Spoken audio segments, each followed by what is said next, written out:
berjumpa lagi dengan saya Yudo di Aji Live Online bareng Alkitab. Hari ini hari Senin, 2 Februari 2026. Nah, teman-teman, kita masuk tema yang baru ya. Kalau kemarin kita di sepanjang bulan Februari ini kita akan ngebahas tentang kasih ya.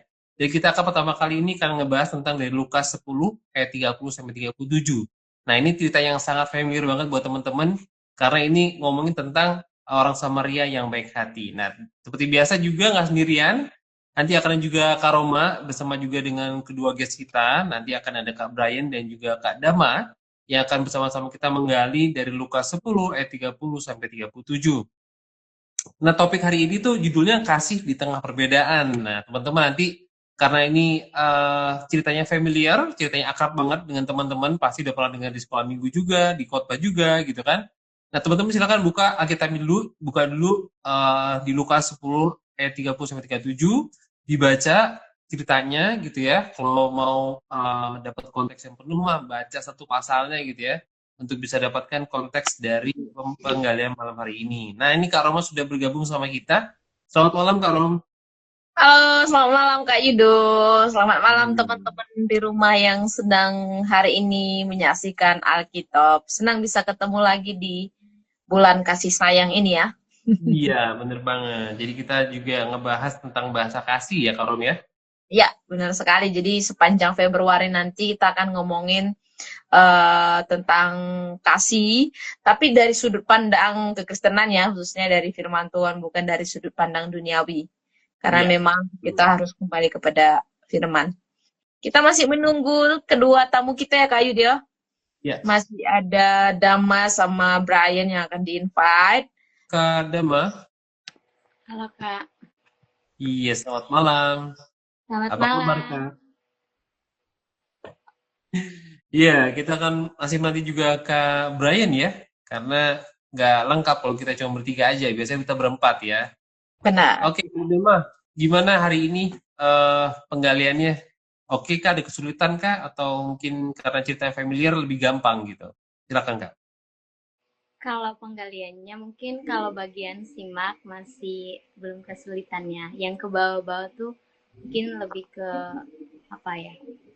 Lebih kesulitan. Tapi mencari sumber-sumber juga di mana tempat apa untuk mencari jawaban. Kemarin juga di mencari beberapa sumber yang bisa menjadi referensi.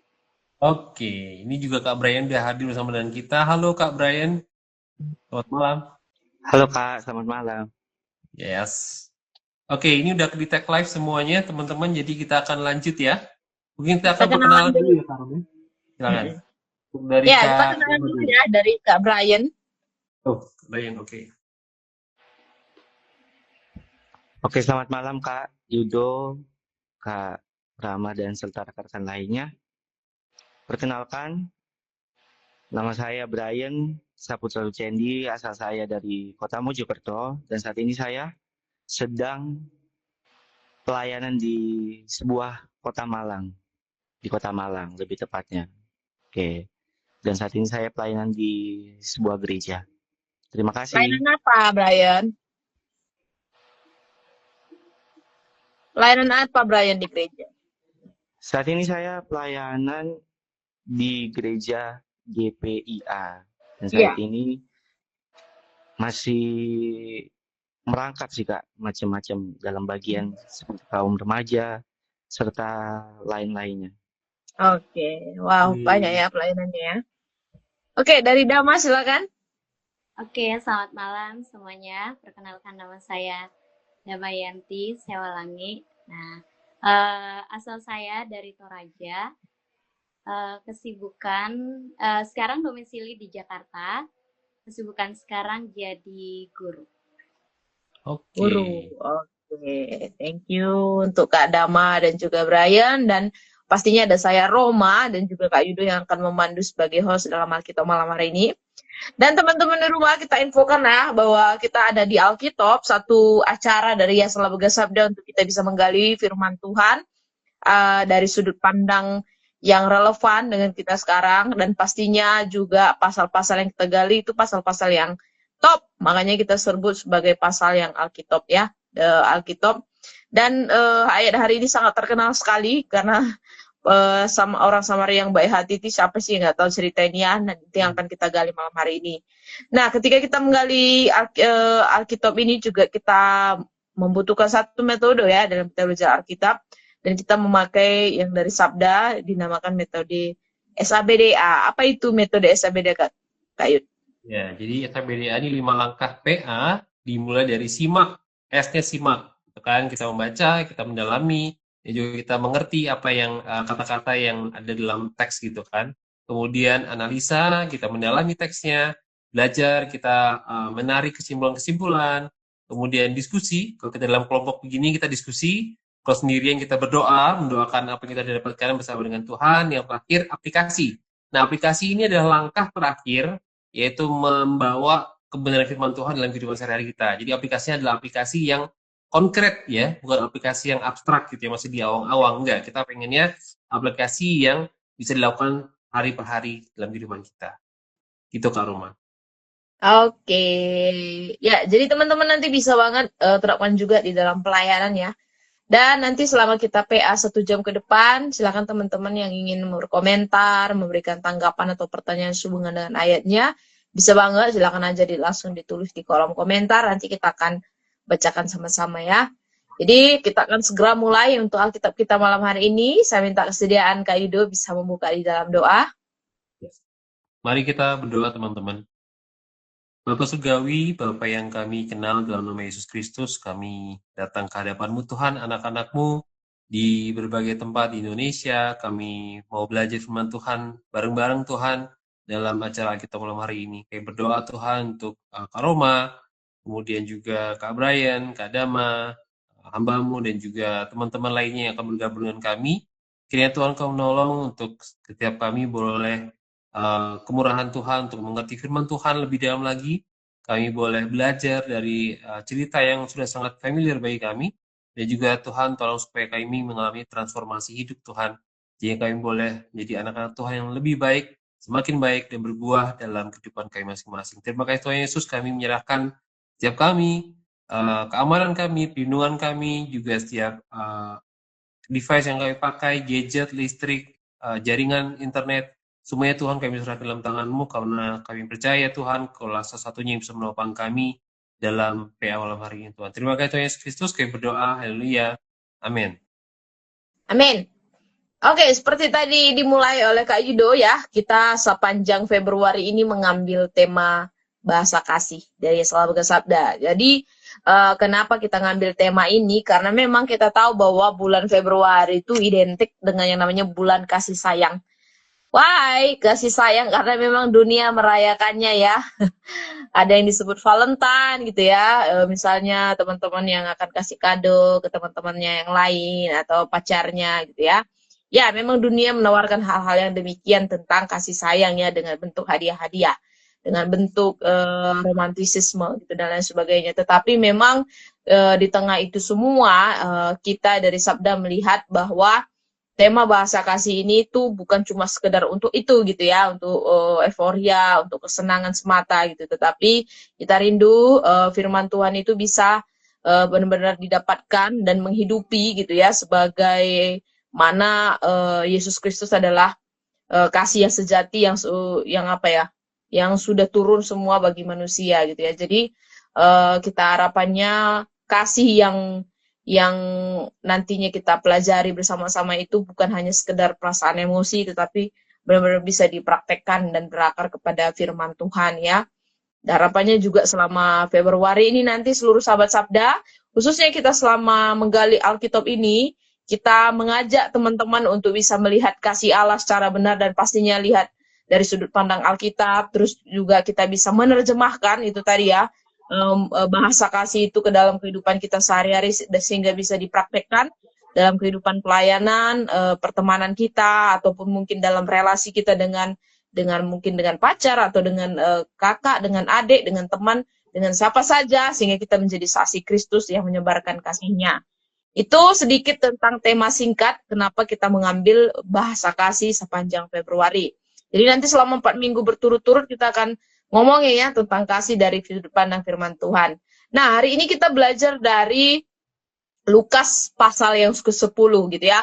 Kalau kita pelajari sedikit teman-teman, nanti bisa kalau mau lihat lengkapnya yaitu belajar aja Alkitab ya, khususnya perjanjian lama kita akan lihat bagaimana sejarah bangsa Yahudi dan juga bangsa Samaria. Sebenarnya mereka itu suatu suku ya. Mereka itu satu gitu ya, sebuah kerajaan yang satu gitu ya. Tapi kalau kita lihat dalam perjalanan memang akhirnya terpecah itu kerajaannya. Jadi setelah Salomo mati, itu kan Israel itu akhirnya terpecah menjadi dua ya. Israel Utara itu ibu kotanya di Samaria, itu 10 bangsa atau 10 suku. Dan setelah itu ada kerajaan selatan atau Yehuda itu 2 suku dan berpusat di Yerusalem. Nah, sejak itulah ada ketegangan-ketegangan yang terjadi secara politik ataupun secara kerohanian atau secara agama gitu ya. Dan kalau kita lihat perjalanan waktu bagaimana bangsa Israel itu benar-benar hancur karena perlawanan mereka ke Tuhan, dan Israel Utara yang ibu kotanya Samaria itu ditaklukkan oleh Asyur gitu ya. Ketika ditaklukkan oleh Asyur, mereka itu orang-orang bangsa asing itu datang ke mereka dan mereka itu bercampur kawin memang dengan sisa-sisa penduduk yang ada. Itu yang membuat bangsa Yahudi atau Israel Selatan itu menganggap 10 suku atau orang Samaria itu tidak murni lagi gitu ya. Dan akhirnya membuat mereka itu najis. Melihat mereka itu sebagai bangsa yang campur ya, karena mereka sudah kawin campur dengan bangsa-bangsa lain, membuat mereka itu merasa bahwa orang Samaria ini sesat, orang Samaria ini nggak murni lagi orang Yahudi, dan luka-luka itu yang membuat orang-orang Yahudi itu tidak mau sama sekali berteman dengan orang Samaria walaupun mereka tadinya memang satu suku gitu ya.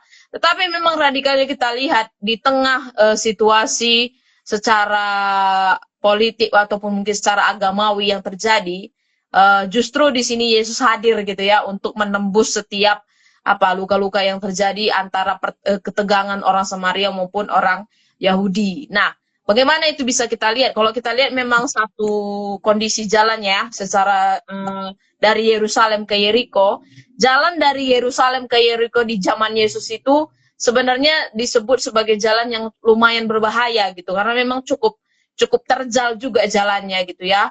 Dan itu biasanya melewati bukan kayak jalan tol sekarang enak aja bisa pergi gitu ya, tetapi melewati daerah-daerah yang sepi, melewati gurun, dan itu juga berbatu-batu, bahkan juga berliku-liku.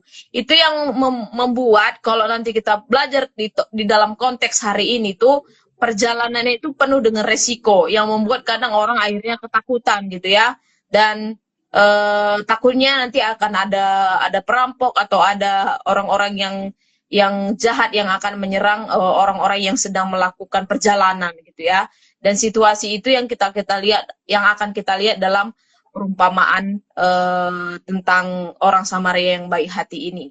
Nah, bagaimana sedikit dengan konteksnya supaya nanti lebih jelas lagi ketika menggali ayatnya. Mungkin Kak Yuda akan memaparkan kepada kita tentang imam, orang Lewi, dan juga overview dari pasal 10 ini. Silakan Kak Yuda. Oke, tadi Kak Roma sempat sampaikan tentang latar belakang orang Samaria ya. Dan itu kayak musuh bebuyutan tanda kutip ya, meskipun sedarah gitu, tapi dianggap unpure gitu, tidak lagi murni orang Israel. Tapi di sini juga ada dua tokoh dalam perumahan Tuhan Yesus ini, ada dua tokoh yang dipandang sebagai suku Israel atau jabatan Israel yang mentereng gitu ya. Yang pertama adalah imam. Jadi imam ini sebenarnya adalah aku lebih baik mulai dari orang Lewi dulu ya, karena lebih umum gitu ya. Orang Lewi ini salah satu suku yang dikhususkan Tuhan untuk pelayanan rohani. Nah, ini waktu teman-teman baca tentang bagaimana orang-orang Israel datang kepada tanah Kanaan, orang Lewi nggak dapat tanah gitu, nggak dapat tanah pusaka, tapi mereka dipanggil Tuhan untuk melayani dia. Dan dia tuh suku ini tuh dapat tugas melayani Tuhan di Tabernakel dan juga nanti di Bait Suci, untuk menjadi penjaga bait Allah, menjadi pemusik, administrasi. Kemudian mereka itu juga ada yang menjadi imam. Nah, imam-imam ini dikhususkan gitu untuk mempersembahkan kurban bagi Tuhan, memimpin ibadah dan sebagainya. Jadi imam itu dari orang Lewi, tapi orang Lewi belum tentu jadi imam gitu ya. Nah, ini yang membuat kedua tokoh dalam kisah ini sangat-sangat kontras dengan orang Samaria gitu ya.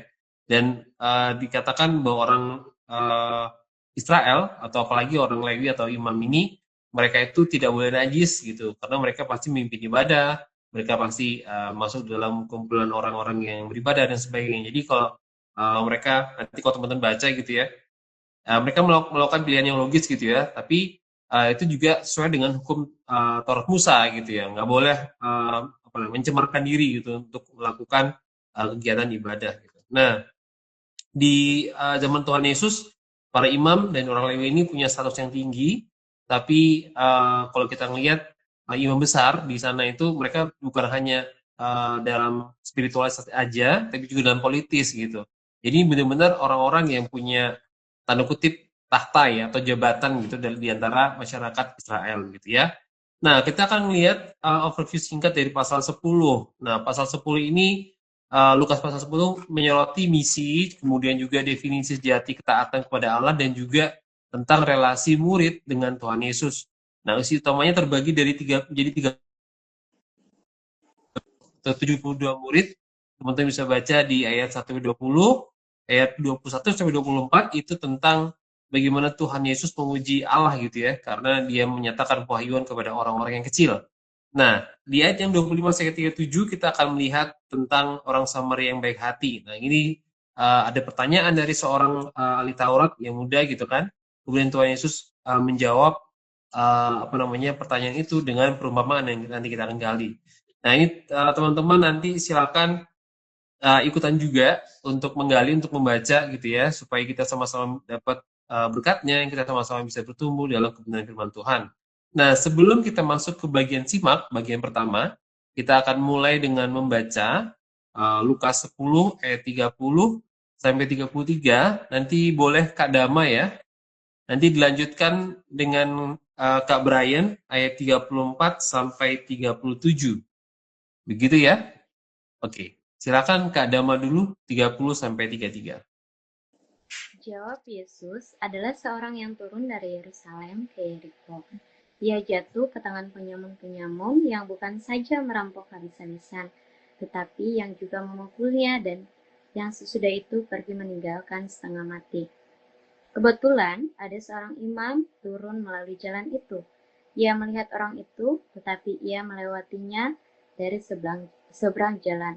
Demikian juga seorang Lewi datang ke tempat itu. Ketika ia melihat orang itu, ia melewatinya dari seberang jalan. Lalu datang seorang Samaria yang sedang dalam perjalanan ke tempat itu. Dan ketika ia melihat orang itu, tergeraklah hatinya oleh belas kasihan. Baik, ayat yang ke-34. Ia pergi kepadanya lalu membalut luka-lukanya.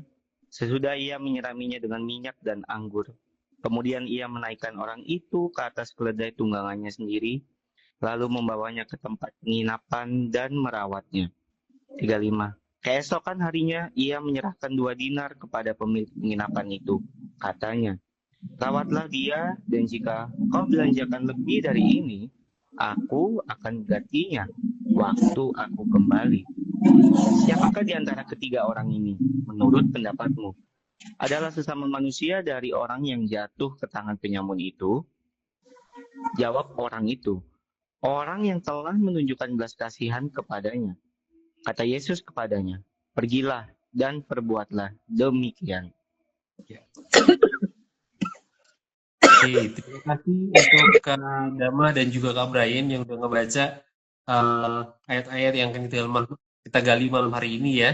Nah, kita akan masuk ke bagian pertama, teman-teman. Saya akan bertanya kepada Kak Brian dulu ya. Silakan Kak Brian, di ayat yang 30 Kak, kita mulai ya. Oke, apa yang terjadi dengan orang yang sedang dalam perjalanan dari Yerusalem ke Yeriko itu Kak? Brian, silakan. Baik, terima kasih Kak. Kalau dilihat dari ayat yang ke-30 ini kita bisa melihat dalam perjalanan seorang yang turun dari Yerusalem ke Yeriko yang terjadi adalah ia jatuh ke tangan penyamun-penyamun yang bukan saja ia dirampok habis-habisan. Kita bisa lihat dia dirampok secara habis-habisan, lalu tidak hanya dirampok, tetapi juga dipukul, memukulnya, dan sesudah itu mereka meninggalkannya dengan keadaan yang tidak baik-baik juga, setengah mati. Ya, bener banget ya. Jadi eh, dibegal gitu ya, lengkap banget tuh, Ya. dirampok. Kemudian kalau di TB nggak kelihatan, tapi di beberapa terjemahan lain tuh pakaiannya itu dirampas gitu. Kalau bahasa Inggris itu di strip gitu. Jadi mungkin diambil jubahnya gitu, ya, kemudian apa dipukuli dan ditinggalkan dalam keadaan setengah mati gitu. Jadi bener banget, lengkap banget. Dan ini jadi permulaan dari kisah perumpamaan orang Samaria yang baik hati. Oke, silakan Kak Roma untuk ayat selanjutnya Kak. Ya, di ayat yang selanjutnya ya, ayat 31 sampai 32 ke Dama. Apa yang dilakukan oleh imam dan orang Lewi saat melihat orang yang dirampok dan terluka itu? Oke, terima kasih. Kalau kita lihat dari ayat 31, yang pertama yaitu imam. Kita melihat ya reaksinya, dia hanya lewat dan melihat kondisi uh, orang yang dirampok itu dan tidak melakukan apa-apa. Bahkan dia hanya melewati dari seberang jalan. Terus kalau kita lihat dari Lewi, juga hal sama yang dilakukannya. Dia tidak melakukan apa-apa, bahkan uh, menyeberang gitu. Dan kalau kita lihat sama reaksinya dengan imam. Terima kasih Kak. Oke, sama-sama. Iya, kalau kita lihat memang nanti secara Kak Yuda sebenarnya tadi sudah spill ya, kenapa mereka melewatinya seberang jalan karena memang mereka itu takut menjadi najis, apalagi mereka itu punya satu satu apa ya, satu tugas yang cukup cukup ini dalam hukum Taurat begitu mereka terikat sekali gitu ya, dan ketika mereka nanti mungkin melakukan itu atau sedikit kena dengan dengan keadaan yang luka, orang yang kena penyamun itu bisa saja mereka menjadi najis gitu. Tetapi kan sebenarnya bukan bukan di situ masalah utamanya gitu ya. Mereka hanya melihat tetapi itu tidak menggerakkan hati mereka. Nanti lebih lanjut kita akan pelajari ya tentang imam dan orang Lewi ini di mana tadi juga sama-sama sudah kita sedikit pelajari dalam overview gitu ya. Artinya memang hukum yang mereka pelajari itu tidak sampai menggerakkan hati mereka oleh kasih gitu. Oke, bisa dilanjut Kak Yud. Iya, nah, kita akan ke ayat yang 33 Kak Brian. Siapa lagi yang datang ke tempat orang yang dirampok dan terluka itu? Dan apa reaksi pertama yang muncul di hatinya ketika melihat orang itu? Silakan Kak. Di ayat yang ke-33, ketika melihat orang yang dirampok itu, datanglah seorang Samaria, Kak.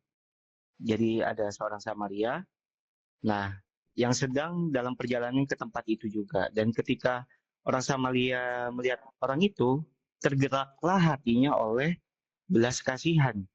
Jadi ketika tidak seperti orang imam atau Lewi, tetapi berbeda dari mereka berdua, justru orang Samaria ini tergerak hatinya dan oleh belas kasihan. Tidak hanya tergerak saja dalam hatinya, tetapi ia langsung pergi kepadanya lalu membalut luka-lukanya.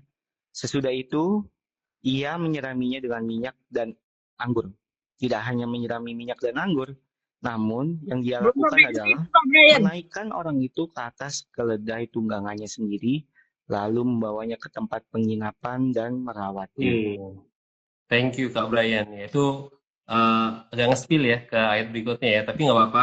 Di ayat 33 ini dikatakan pertama kali yang keluar di hatinya adalah hatinya tergerak oleh belas kasihan gitu ya. Ini kata yang sering dipakai untuk Tuhan Yesus juga sebenarnya ketika dia melihat orang banyak, orang yang miskin, mereka yang tidak punya pemimpin gitu kan, dikatakan bahwa hati Tuhan Yesus tergerak oleh belas kasihan.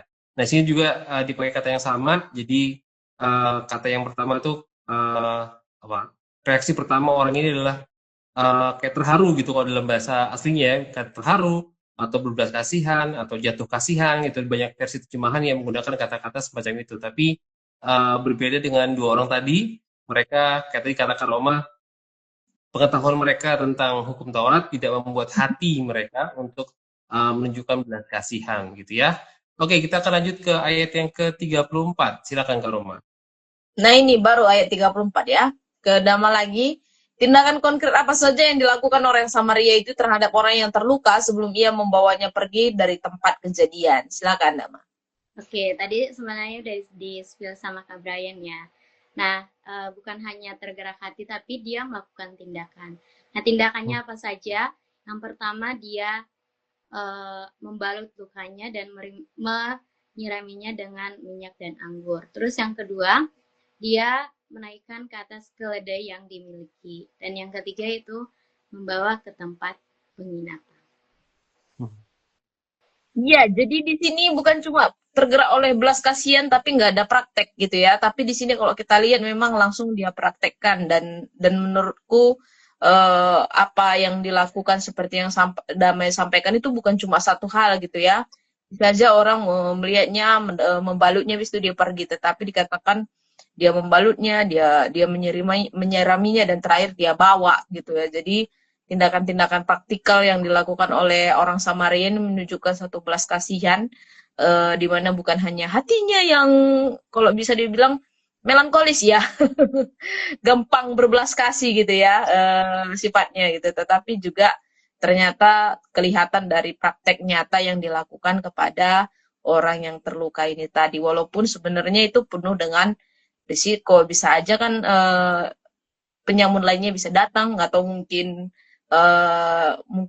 satu waktu mungkin dia merasa juga bisa kejebak atau gimana gitu ya, tetapi dia mengabaikan itu semua dengan mengerjakan belas kasih yang tadi disebut ayat 33 dengan 4 praktek yang konkret langsung dilakukan gitu ya.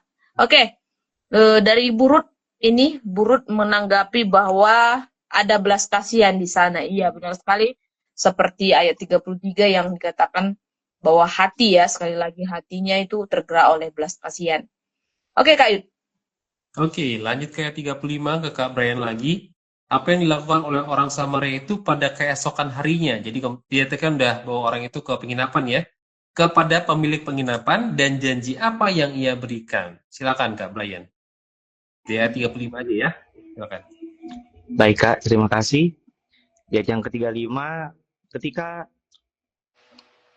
orang Samaria itu memberikannya kepada sebuah penginapan, yang terjadi adalah dia tidak hanya meninggalkannya begitu saja, tetapi ia menyerahkan 2 dinar kepada pemilik penginapan itu. Nah, jadi dia tidak hanya meletakkan saja di sebuah penginapan. Ada jaminan yang dia berikan kepada sang pemilik penginapannya itu sebesar 2 dinar. Lalu ia katakan kembali untuk minta tolong untuk merawat orang yang terluka ini, dan juga dia katakan yang sangat mulia sama orang Samaria ini. Jika kau belanjakan lebih dari ini, aku akan menggantinya waktu aku kembali. Nah, jadi ini adalah sebuah tanggung jawab yang diberikan oleh orang Samaria ini ketika dia menolong. Misalkan ada kekurangan atau apa, ada jaminan lagi yang diberikan. Begitu, Kak. Oke, ini bener banget ya. Jadi bukan kayak tanda kutip nolong juga bisa tabrak lari ya. Kadang nolong habis tinggal gitu aja, mau bayar kayak mau enggak kayak terserah. Tapi di sini si orang Samaria ini dia punya satu kayak apa namanya kemurahan hati yang berlimpah-limpah gitu ya, bahkan yang bilang ya. Bahkan dibilang 2 dinar, 2 dinar tuh upah sehari kerja gitu kan. Dan itu cukup untuk menghidupi sebuah keluarga gitu. Dan ini dipakai untuk membayar kebutuhan orang yang dirampok tadi di dalam penginapan itu. Nah, itu apa namanya yang Toy sampaikan tadi itu satu kayak apa namanya belas kasihan yang sangat besar gitu bagi orang yang nggak dikenal. Nah, ini yang jadi gong dalam cerita ini ya. Oke, silakan kita lanjut kepada ayat berikutnya dulu Kak Roma, silakan. Iya, Burut juga menanggapi ya murah hati dan tanggung jawab. Ya, menekankan ayat yang ke-35 tadi ya. Nah, di ayat yang ke-36 sampai 37 kembali ke Damai ya. Setelah menceritakan perumpamaan itu, pertanyaan apa yang diajukan Yesus kepada ahli Taurat dan bagaimana jawaban ahli Taurat? Silakan. Oke, yang pertama ya, ini adalah sebuah perumpamaan yang bisa menjadi contoh ya bagi ahli Taurat pada saat itu. Nah, yang pertama hal yang ditanyakan adalah siapakah di antara ketiga orang itu yang disebut sesama manusia, dan yang dijawab oleh ahli Taurat adalah orang yang telah menolong. Ini mungkin apa ya? Terkadang kan kalau ahli Taurat waktu itu kan dia mengetahuinya, oh kalau udah imam, apalagi kan tadi udah dijelaskan nih kalau orang Samaria itu sebenarnya bermusuhan dengan orang Yahudi. Jadi di situ Tuhan mempertegas gitu bahwa apakah dari realita yang dilihat bahwa ya meskipun orang yang dirampok ini memiliki dilewati oleh dua orang yang memiliki posisi yang sebenarnya bagus ya di dalam bait Allah pada waktu itu, tetapi di situ dilemparkan lagi bahwa ya orang yang telah menolong, berarti di situ bisa mereminder ahli Taurat waktu itu bahwa ya tidak semua gitu orang yang terlibat di dalam bait Allah bisa memiliki hati yang seperti orang Samaria, bahkan musuh gitu Kak.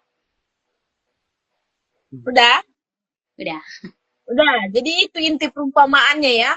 3637 ini tuh menjelaskan bahwa inti perumpamaannya di situ, dan kalau kita lihat memang secara konteks di perikop itu memang ada ahli Taurat yang ingin mencobai gitu ya. Jadi sebenarnya bukan untuk mengerti gitu ya, tetapi memang sengaja mendekat kepada Yesus untuk mencobai Yesus dengan bertanya hal-hal yang seharusnya juga sebenarnya secara konteks, secara pengetahuan itu dimengerti, tapi memang sengaja untuk ya namanya juga mencobai, kalau bisa jatuh ya jatuh gitu ya. Tetapi kita lihat bahwa Yesus nggak langsung menjawab gitu ya, tetapi dia menjawab dengan perumpamaan, dan inti dari perumpamaan itu adalah orang yang telah menunjukkan belas kasihan kepadanya. Si ahli Taurat ini bisa menjawab walaupun dia nggak sebut itu orang Samaria.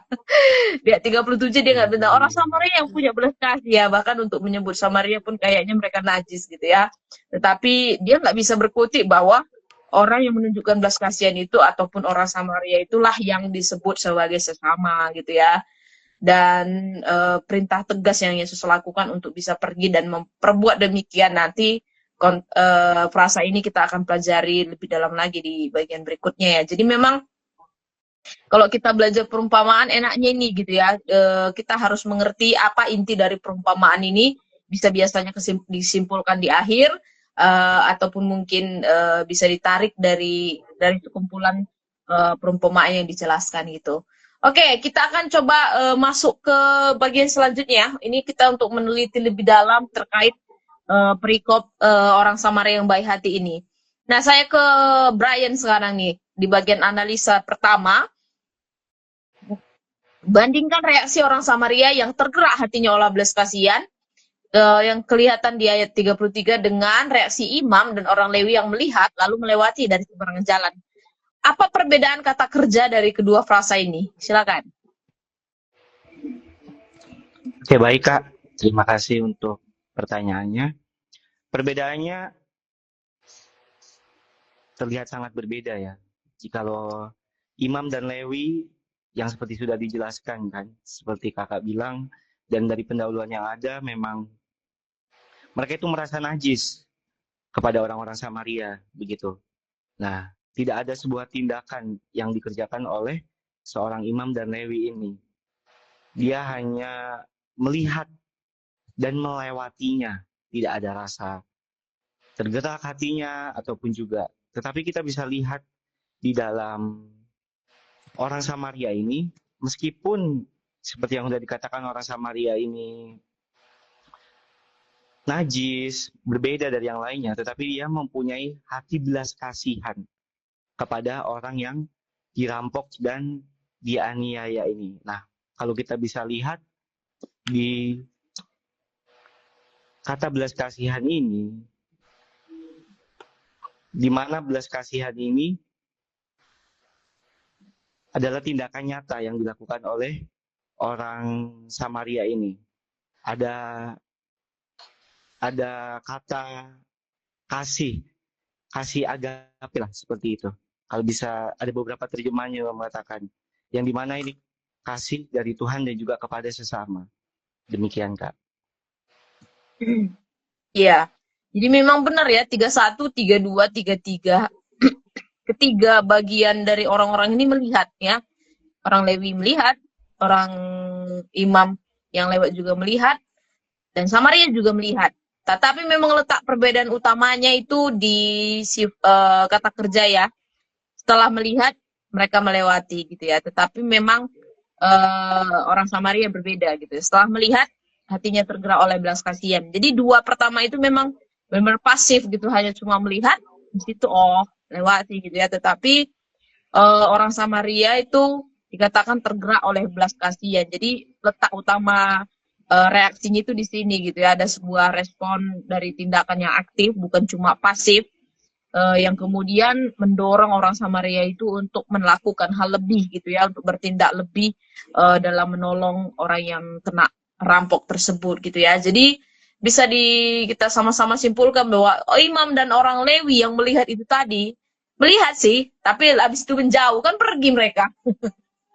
Mereka langsung pergi menjauh gitu. Tetapi seorang Samaria melihat, tetapi hatinya terdorong oleh belas kasihan dan langsung bertindak ya. Jadi ini dua tindakan yang sangat berbeda sekali walaupun sama-sama melihat ya, karena kelihatan dari tindakan praktis yang mereka lakukan kepada orang yang kena rampok tersebut ya. Nah, ini dua bagian ini juga biasanya ada di antara orang-orang Kristen zaman sekarang ini. Nah, nanti kita akan kulik lebih dalam ya. Oke, Kak Yud. Oke, saya ke Kak Dama berarti ya. Pada ayat 37, Tuhan Yesus berkata, pergilah dan perbuatlah demikian. Nah, kira-kira apa makna teologis dari perintah Yesus ini, Kak Dama? Silakan. Oke, kita yang pertama mungkin yang saya pelajari yaitu tindakan kasih dan belas kasihannya. Bagaimana Tuhan Yesus di situ menjelaskan, mengajak setiap orang untuk tidak hanya memperhatikan ajaran yang disampaikan oleh Tuhan Yesus, tetapi juga do gitu. Jadi melaksanakan tindakan kasih kepada sesama. Nah, ini bagaimana menekankan bahwa iman sejati harus terlihat di dalam tindakan nyata yang kita lakukan setiap hari. Ya, sebagaimana yang dilakukan oleh Samaria, menunjukkan belas kasihan kepada orang yang terluka. Nah, terus yang kedua yaitu menjadi pelaku firman. Terkadang kita dengan pada waktu itu Tuhan Yesus ingin menjelaskan bahwa dengan mengarahkan pendengarnya untuk pergi. Nah, terkadang ketika kita mendengarkan firman Tuhan, kita lebih simpan ke diri kita sendiri kan.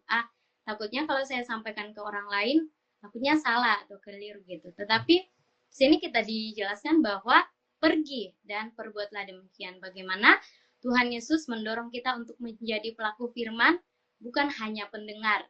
Nah, ini mencerminkan panggilan kita sebagai orang Kristen, bagi setiap pengikut Kristus untuk hidup sesuai ajarannya dan mengaplikasikan kasih dalam kehidupan kita sehari-hari. Gitu, Kak. Iya, setuju banget sama Kak Dama. Ini jadi kayak konsep Shema ya. Kalau orang Israel ya, orang Israel tuh bilang Shema, dengarlah gitu ya. Tapi kalau di konsep orang Ibrani, dengar itu bukan hanya sekedar dengar aja, tapi dengar dan lakukan gitu. Karena ada di Shema Israel tuh ada banyak banget yang apa namanya hal-hal penting yang mereka nggak hanya harus dengar, tapi juga harus lakukan gitu. Nah sekarang juga Tuhan Yesus mengatakan itu dalam bentuk yang lain. Pergilah dan perbuatan demikian, karena kamu sendiri udah mendengarnya dari mulutmu sendiri gitu. Nah, walaupun mereka tadi kata Roma, mereka untuk menyebut nama orang Samaria itu najis mulutnya gitu. Sama aja waktu Tuhan Yesus juga mau disalib ya, mereka nggak akan mengatakan salib Yesus ini, enggak, mereka sebutkan orang itu gitu. Jadi kayak mereka punya satu kayak apa namanya benteng gitu ya, yang sebenarnya harus mereka runtuhkan gitu untuk benar-benar jadi orang yang menaati hukum Tuhan gitu ya.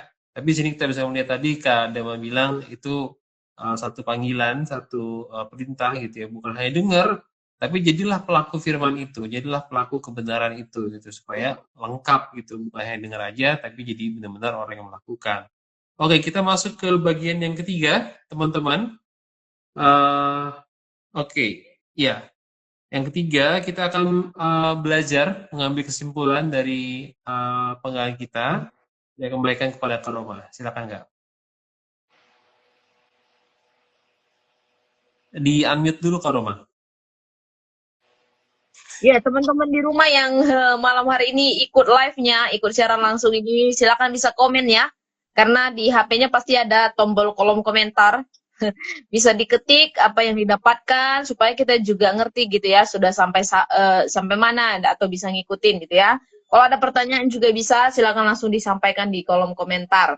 Oke, saya ke Brian lagi ya. Melihat perbedaan respon antara imam, orang Lewi, dan orang Samaria, apa nih yang dapat kita simpulkan dari pengajaran Yesus tentang siapakah sesamaku? Silakan. Baik Kak, terima kasih untuk pertanyaannya. Yang kita dapat pelajari dari perumpamaan ini dan respon yang telah kita lihat adalah ketika kita sebagai orang percaya atau kasih yang udah ada tinggal dalam kita, seharusnya yang kita lakukan adalah kita tidak hanya lakukannya secara simpati, tetapi kita juga melakukannya dengan empati, bertindak dalam melakukannya. Di sini kita bisa lihat dalam latar belakangnya bahwa ahli Taurat ini kan tahu dan mengerti apa yang harus dikerjakan karena dia seorang ahli dan bidangnya jago dalam hal itu. Tetapi dia mencoba untuk menanyai Yesus supaya menjebak si Yesus ini. Begitu dengan berkata demikian. Nah, dan dalam kebudayaan Yahudi kita bisa lihat kata sesama ini dia ingin menjebak Yesus supaya membenarkan apa yang orang Yahudi ini katakan, begitu. Jadi seolah-olah dia ini sebenarnya udah tahu jawabannya dari apa yang ia tanyakan kepada sesama ini. Tetapi dia ingin mencobai Yesus. Tetapi Yesus punya trik dalam hal ini.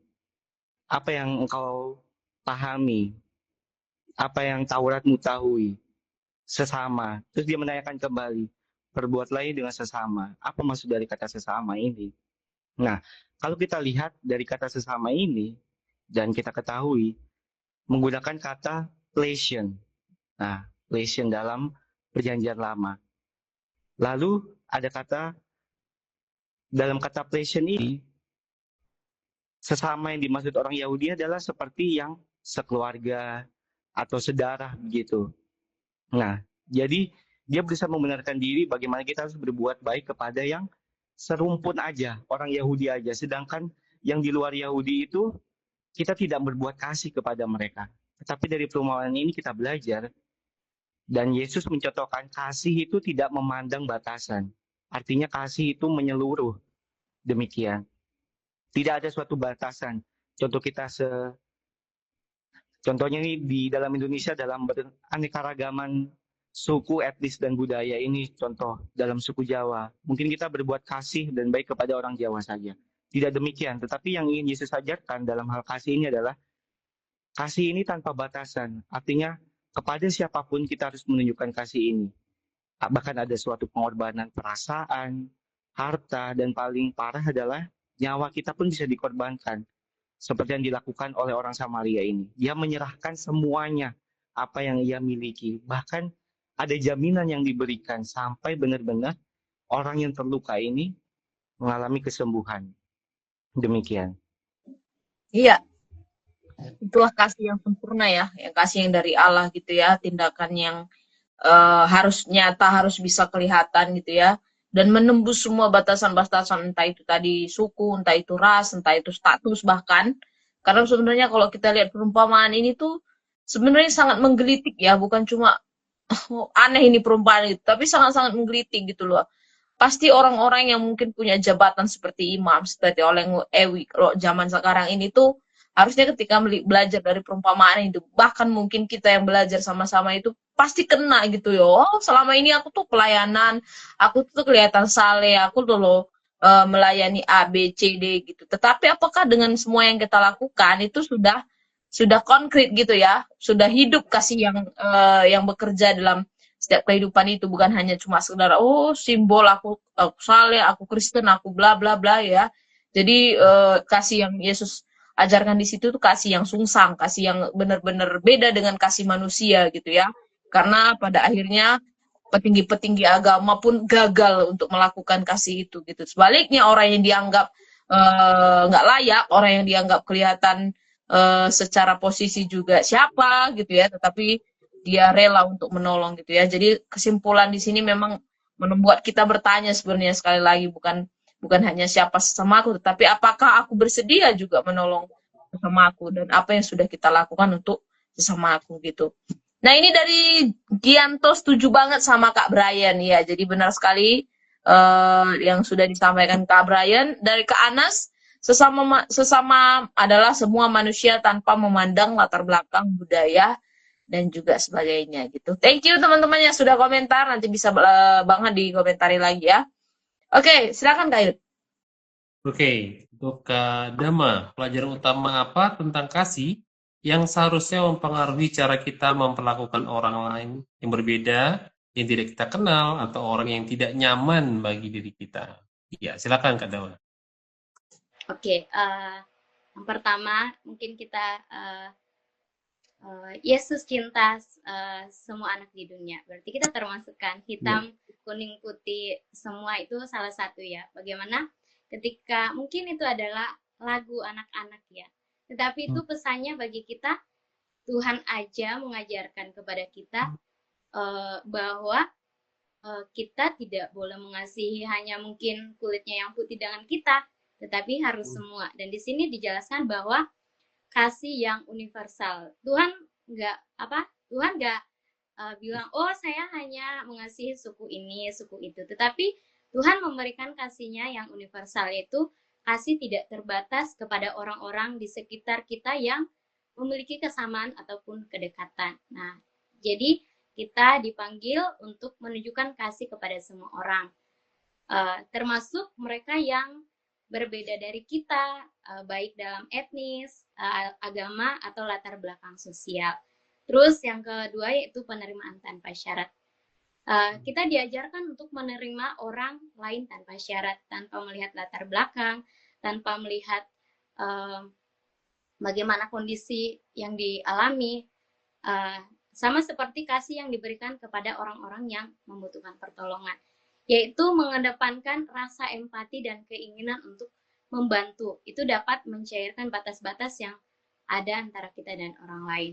Dan alasan dibalik perasaan, alasan dibalik apa yang kita lakukan. Kasih bukan hanya perasaan, karena dia mengasihi saya, berarti saya harus mengasihi balik dong. Terus gimana kalau dia nggak mengasihi kita balik gitu. Nah, terkadang kita mudah baper gitu ya. Saya udah mengasihi dia kok, kasih saya nggak dibalas kayak gitu. Nah, tetapi kasih itu harus diwujudkan dalam tindakan. Mau dia mengasihi kita atau enggak, ya tugas kita sebagai orang Kristen adalah mengasihi, bukan mengharapkan kasih dari dunia ya. Dunia bisa mengecewakan kita. Tetapi ketika kita mengharapkan kasih itu dari Allah, kita tidak akan pernah dikecewakan. Nah, terus yaitu membangun kekuatan dalam perbedaan. Nah, kita kembali lagi ya, Tuhan menciptakan kita di dunia ini bukan hanya satu orang aja. Nah, tetapi kita sebagai makhluk sosial, Tuhan menciptakan kita dari berbagai ras, suku, daerah, maupun latar belakang yang berbeda. Nah, mungkin saya sedikit sharing ya, hal ini juga pernah saya alami. Jadi saya adalah sebagai orang Toraja, notabene adalah orang Sulawesi yang merantau ke Surabaya, kuliah di Surabaya. Setelah itu saya ke Papua, dan untuk untuk belajar untuk mengasihi orang-orang itu mungkin bagi saya harus penyesuaian diri dulu. Dan hal yang saya sharingkan adalah ketika saya melayani di Papua. Nah, anak-anak yang saya layani itu adalah anak-anak yang berbeda gitu. Saya kuliahnya di Jawa, ketika berhadapan dengan anak-anak di Jawa, ketika disuruh duduk, mereka akan duduk, bahasanya pun juga halus. Nah, ketika berhadapan dengan anak-anak Papua itu, bahasanya keras. Terus untuk masuk penginjilan pun agak susah. Tapi di situ saya menganggap bahwa ketika Tuhan mengutus saya untuk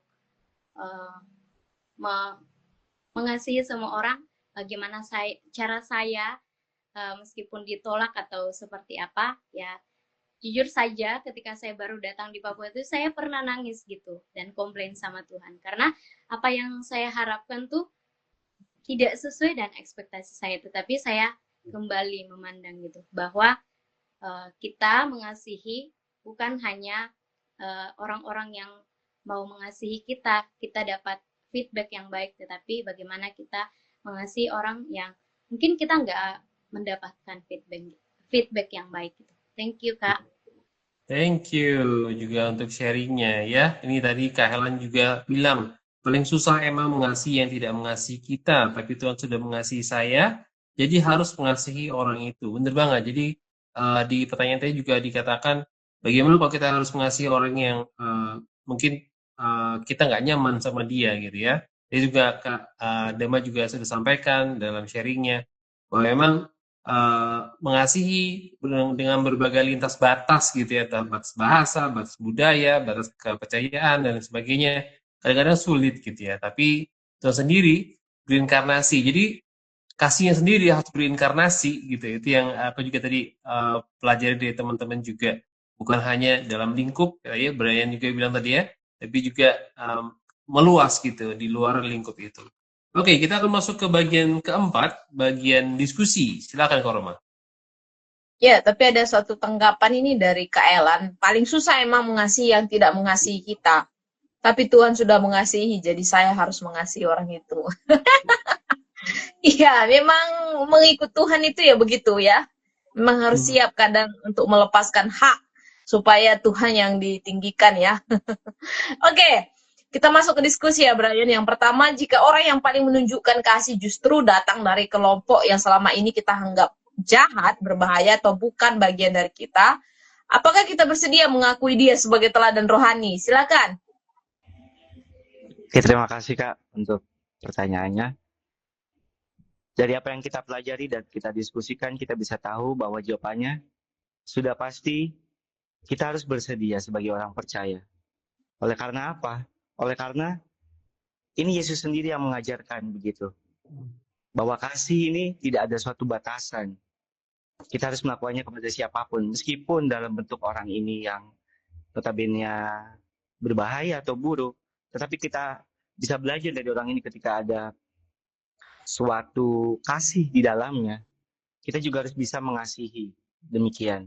Dan pasti kita juga mengikuti yang apa Yesus telah teladani. Mencontohkan apa yang telah Tuhan Yesus lakukan kepada kita.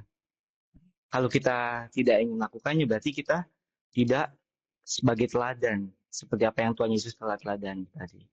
Demikian. Terima kasih, Kak. Oke, sama-sama ya. Jadi memang kita bisa bersama-sama melihat dari bagian ini ya.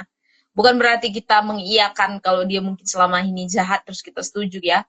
Atau mungkin apa yang dilakukan salah kita, oh ini sebagai teladan gitu ya. Tetapi memang fokus dari ayat yang kita gali pada malam hari ini bukan karena identitasnya yang mungkin yang benar atau pelakuannya yang jahat gitu ya. Tetapi karena tindakannya gitu ya. Karena kan hari ini Yesus itu dalam konteks menyampaikan perumpamaan sesama gitu yang untuk menjawab pertanyaan dari ahli Taurat yang sedang mencobai dia gitu ya. Jadi mengakui orang yang seperti itu sebagai teladan itu bukan berarti kita setuju semua kalau selama ini apa yang dilakukan itu benar semua gitu ya. Tetapi memang sekali lagi berpatok kepada kasih dan itu sebagai ukuran dari ketaatan kita kepada Allah gitu ya. Jadi memang di sini Yesus sedang mengingatkan kepada ahli Taurat untuk melepaskan semua hak seperti kesombongan rohani hanya karena engkau Lewi, prasangka-prasangka atau batas-batas hanya karena engkau Yahudi dan kamu nggak mau dekat-dekat sama orang Samaria dan sebagainya gitu. Yesus mau tembus semua itu karena mengikut Yesus itu memang terbalik gitu. Kalau dunia bilang aku mengasihi karena kamu layak dikasihi, enggak. Yesus bilang aku mengasihi kamu bahkan ketika mungkin kamu juga menyakiti aku. Itulah kerajaan yang Yesus bawa ya, kerajaan yang terbalik, kerajaan yang sungsang yang memang sangat berbeda dengan dunia gitu ya. Jadi pertanyaan hari ini, jawaban hari ini dan penggalian malam ini kiranya bisa menjadi satu sikap yang membuat kita rendah hati melihat bagaimana kasih kita selama ini ya. Apakah kita sudah memasihi orang yang memang hanya layak dikasihi. Nah, kasih yang seperti itu menurutku cuma kasih versi dunia gitu ya. Kan Yesus bilang kalau cuma gitu apa upahmu? Orang yang gak kenal Tuhan pun bisa lakukan itu gitu ya. Tapi kan mengikut Yesus nggak kayak gitu, harus berbeda dan perbedaannya terlihat sekali dari mengasihi sesama yang Yesus sudah sampaikan dalam perumpamaan gitu. Ini tanggapan dari Pak Pirbot ya. Yesus telah mengajarkan ahli Taurat untuk melakukan kasih melalui perumpamaan. Kira-kira metode apa yang dapat kita lakukan untuk mengajak seseorang yang selalu menyuarakan keberanian sendiri, tapi tidak melakukan kebenaran. Ini istilahnya dia Itu itu kebenaran ngomong kayaknya kan. tapi nggak praktek. Gimana? Iya. Dia menyuarakan kebenaran tapi dia nggak melakukan kebenaran itu sendiri Kak gitu Oh kayaknya. iya, iya. Ah, ini bahaya sekali pertanyaannya. Ada yang mau menjawab secara singkat ke Pak Pirbot? Silakan Kak Brian atau Kak Dama. Heeh. Apa Mungkin tadi banyak nih kita spesifiknya temuin Kak? orang-orang begini. Gimana? Gimana Ini loh caranya? orang-orang. Silakan Kak Yus tadi. Enggak, tadi Kak Dama kan tanya pertanyaannya, kira-kira metode apa yang dapat kita lakukan untuk mengajak seseorang yang selalu menyuarakan kebenaran tapi dia sendiri nggak melakukan kebenaran. Oke, Ya, Mungkin Kak kita kayak Dama. selalu khotbah tentang kasih, tapi dia juga nggak menyatakan Iya, kasih. Gitu mungkin ya. iya ya, kali ya. ya ini saya pernah bukan ya dalam hati itu saya pernah menghujat. Saya nggak menghujat secara langsung ya, dan itu eh, saya pernah alami, bukan saya yang ngalamin, tapi ada orang kayak saya bertanya gitu, ngapain kamu eh, khotbah tentang kasih, tapi kamu nggak melaksanakan itu, dan itu saya nggak apa ya, saya nggak protes dia, tapi saya lebih refleksi ke diri saya sendiri sih gitu, bahwa kita tidak bisa mengubah orang gitu. Mau Hmm. seberapa kita pun kita mengubah orang, nggak bisa, karena yang bisa kita manusia cukup memberi apa kasih tahu gitu. Kalau dia nggak mau berubah, karena urusan kita manusia bukan untuk mengubah hati orang. Kita hanya memberi tahu, mendoakan. Kalau dia nggak mau, berarti itu urusannya dengan Roh Kudus. Karena kalau kita eh, mau berusaha untuk mengubah orang itu, kita bukan Tuhan yang menciptakan manusia itu. Yang bisa mengubah adalah eh, Roh Kudus. Cukup kita kasih tahu. Kalau nggak mau ya kita doakan aja. Kita melakukan apa yang menjadi porsi kita, jangan mengambil porsi Tuhan. Itu sih kalau jawaban dari saya, Kak. Iya. Oke. Iya, itu bijaksana banget ya menurut aku ya. Karena kita tidak mengambil porsi Roh Kudus gitu ya, tapi juga tetap mengambil bagian kita yaitu ngasih tahu dia gitu. Kupikir itu satu jawaban yang bijaksana yang bisa dilakukan begitu ya. Oke, kalau gitu kita masuk ke nomor kedua dalam diskusi ini. Saya ke Kak Adama. Jika menolong orang yang sangat berbeda dari kita, baik dalam agama, suku, pandangan politik, atau gaya hidup, beresiko membuat kita disalahpahami atau dikritik oleh orang dari kelompok kita sendiri, apakah kita tetap akan menolong? Silakan Kak Dami. Oke, pengakuan secara manusia ini nggak sanggup ya. Kalau saya sendiri yang mengalami ya, dan saya juga pernah mengalami hal ini dan saya bergumul. Tetapi uh, jika kita mengetahui bahwa hal ini harus dilakukan, ya ngapain kita nggak melakukan. Nah, urusan urusan kita di belakang disalahpahami atau dikritik itu urusan belakang. Yang penting kita sudah menyuarakan kebenaran, dan yakin ketika kita melakukan kebaikan pasti Tuhan tolong. Dan kita lihat juga ya di dalam pelayanan yang dilakukan waktu Tuhan Yesus di dunia waktu itu, dia bukan hanya bergaul dengan orang-orang yang suci pada waktu itu kan, bahkan ada beberapa hal yang dilakukan yang ditantang oleh ahli Taurat waktu itu. Tetapi apakah dia berhenti sampai di situ? Tidak. Nah, di situ mengingatkan bahwa kasih yang tidak terbatas. Di dalam Yohanes ya, pasal 13 ayat 34 dan 35 saya bacakan. Tuhan memberikan perintah kepada kita bahwa Aku memberikan perintah baru kepadamu, yaitu supaya kamu saling mengasihi, sama seperti aku telah mengasihi kamu. Demikian pula kamu harus saling mengasihi. Dengan demikian semua orang tahu bahwa kamu adalah murid-muridku, yaitu jikalau kamu saling mengasihi. Di situ sudah jelas ya bahwa kita harus saling mengasihi. Ya, gimana orang lain tahu bahwa kita adalah murid Kristus kalau kita tidak mengasihi. Dan yang kedua itu mengutamakan kebaikan. Ya, kita diingatkan ya untuk tidak jemu berbuat baik. Karena pada waktunya kita akan menuai. Mungkin sekarang kita dicaci maki gitu. Mungkin kita pernah mendengar hukum tabur tuai ya. Ketika kita melakukan kebaikan, mungkin kita akan dicaci maki orang. Tetapi mungkin 10 tahun, 20 tahun ke depan, kita akan merasakan dampak yang baik dan uh, resiko berdasarkan iman. Ya, ketika kita memilih, ya ketika kita menjadi sebagai orang Kristen, ada hal yang harus kita lakukan, yaitu memberitakan kabar baik. Ya, ketika kita memiliki iman di dalam Kristus, hal apapun itu yang kita lakukan, ketika kita memiliki iman yang besar, pasti kita akan tetap tough gitu, kita akan tetap kuat. Nah, kalau saya rekomendasikan sih salah satu buku yang waktu saya kuliah saya pernah baca, yaitu IMN. Nah, di situ waktu saya baca, di situ adalah kumpulan-kumpulan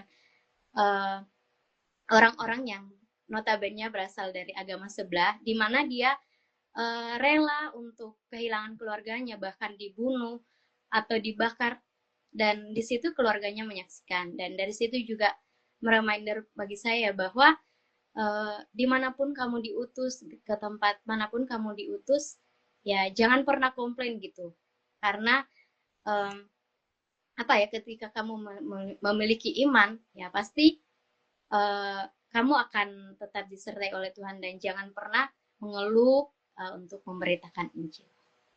Thank you Kak Dama. Ya ini sangat memberkati banget ya, karena tadi panggilannya memang tetap harus mengasihi gitu, dan katakan kamu udah tahu siapa sesamamu gitu kan. Tinggal pergi dan berbuatlah demikian. Nah, itu dengan gitu kita melakukan apa yang menjadi kehendak Tuhan, melakukan apa yang menjadi firman apa dikatakan oleh Tuhan gitu. Sehingga kita melakukan apa yang juga menjadi kehendaknya gitu ya.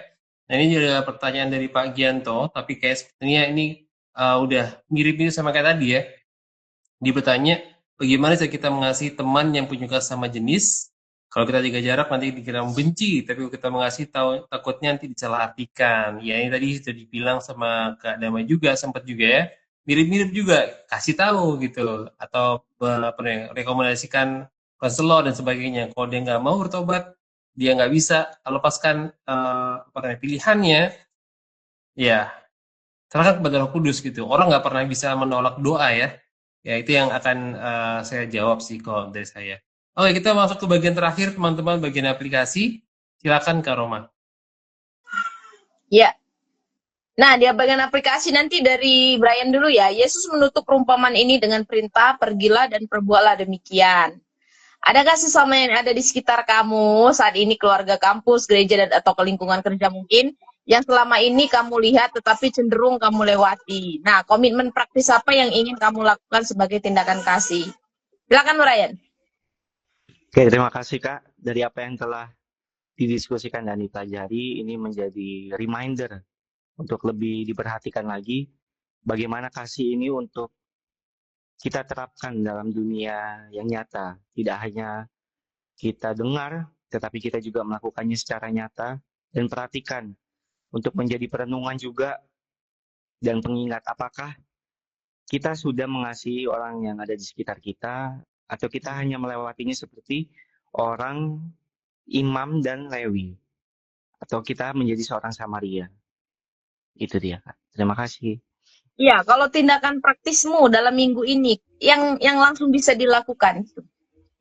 Tindakan praktis yang bisa kita lakukan, memperhatikan rekan sekerja dalam pelayanan, apakah dia sudah merasa baik ataupun belum gitu. Apakah dia sedang rasa tidak enak dalam hal kesehatan, seperti kita lihat lebih lagi, atau dia ada rasa kesusahan dalam kehidupannya. Selagi kita bisa membantu, semaksimal mungkin kita akan membantunya. Demikian, Kak. Oke, kalau dari Dama? Ya, kalau saya kan dalam lingkungan pendidikan ya Kak, untuk mengaplikasikan hal ini sebenarnya mudah ya. Jadi mungkin yang pertama saya menjangkau setiap murid-murid yang Tuhan percayakan kepada saya saat ini. Mungkin selama ini saya mungkin hanya fokus ngajar, tidak pernah mengetahui kehidupan mereka secara pribadi, dan ya melalui ini juga menjadi reminder ya. Dan di dalam setiap hari pun saya mencoba untuk, ketika kami renungan di dalam kelas, saya mencoba untuk meminta anak-anak ketika renungan firman Tuhan topiknya apa, meminta mereka untuk sharing. Dan yang kedua mungkin kepada keluarga saya ya. Keluarga saya eh, yaitu ada salah satu ipar saya yang belum percaya Tuhan gitu. Nah, ini adalah sebuah hal yang sulit, tapi ya puji Tuhannya ya, eh, setiap ayat firman Tuhan yang saya share di status WA itu sering dikasih love gitu. Saya tidak tahu apakah itu eh, menjadi berkat bagi dia atau tidak, dan ya semoga ini menjadi hal yang baik yang bisa saya lakukan.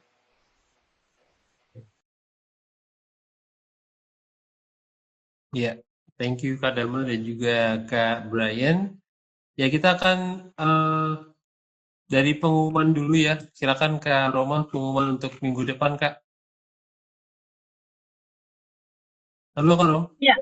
Kak Yudo bisa simpulkan dulu? Oke, sorry. Ya, kesimpulan dari PA malam hari ini kita belajar tentang sesama kita gitu ya. Dan selama itu nggak ditentukan oleh kesamaan identitas atau kesamaan wilayah atau kedekatan apapun lah. Tapi oleh belas kasihan yang kita wujudkan setiap hari dalam tindakan-tindakan yang nyata. Dan karena itu, marilah kita pergi dan melakukan kasih dengan memandang kepada kasih Tuhan Yesus sendiri, dan kita menjadi sesama bagi siapapun yang Tuhan tempatkan di jalan hidup kita, gitu ya. Oke, jadi teman-teman terima kasih banyak untuk Kak Brian dan juga untuk Kak Dama. Ucap syukur juga malam ini lancar, dan juga untuk teman-teman yang sudah share pertanyaan, share tanggapan juga komentar. Terima kasih banyak untuk semuanya. Dan kita juga akan menutup acara malam hari ini. Saya boleh minta Kak Dama untuk menutup dalam doa. Silakan Kak Dama. Oke, mari kita berdoa.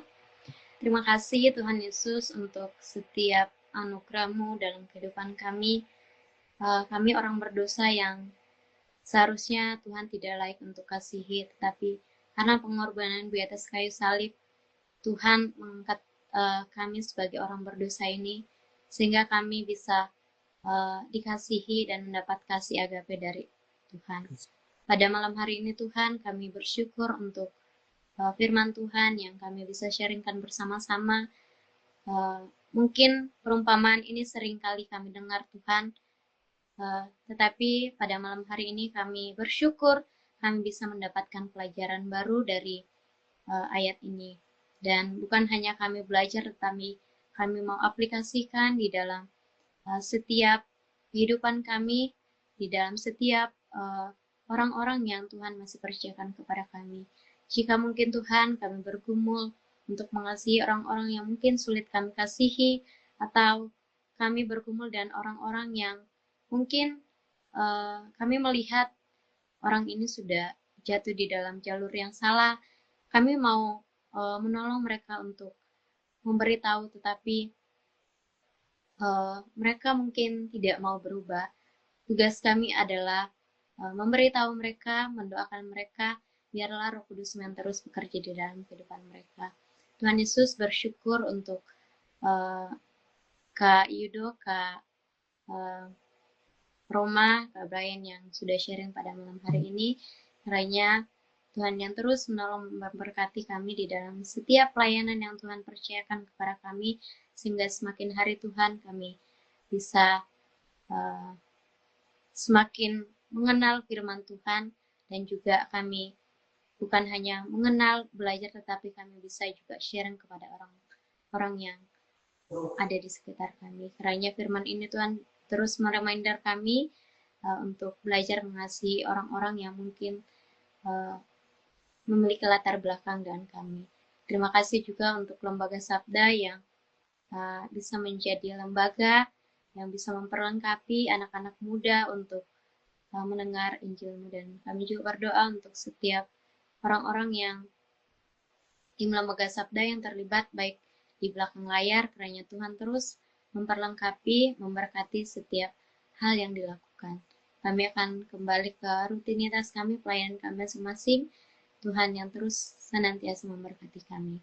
Hanya di dalam nama anak-Mu Tuhan Yesus Kristus kami sudah berdoa dan mengucap syukur. Haleluya. Amin. Amin. Terima kasih Kak Dama, terima kasih Kak Brian, terima kasih untuk Terima teman-teman kasih, semua. Kak. Sampai Terima jumpa minggu kasih. depan. Bye-bye. Salam. Bye-bye, Ayo, Kak. dan teman-teman silakan datang lagi minggu depan di jam yang sama, jam 7:30. Kita masih akan ada PA semacam ini, PA online Alkitab ya. Kita minggu depan tanggal 9 Februari, kita akan belajar tentang mengasihi orang yang sulit dikasihi. Nah, teman-teman yang punya masalah seperti saya juga harus datang nih ya. Kita belajar dari Matius 5 ayat 43 sampai 48. Nah, kita akan belajar tentang kita kasih yang melampaui standar dunia. Nah, ini tentu aja dengan teman-teman yang jadi guest kita.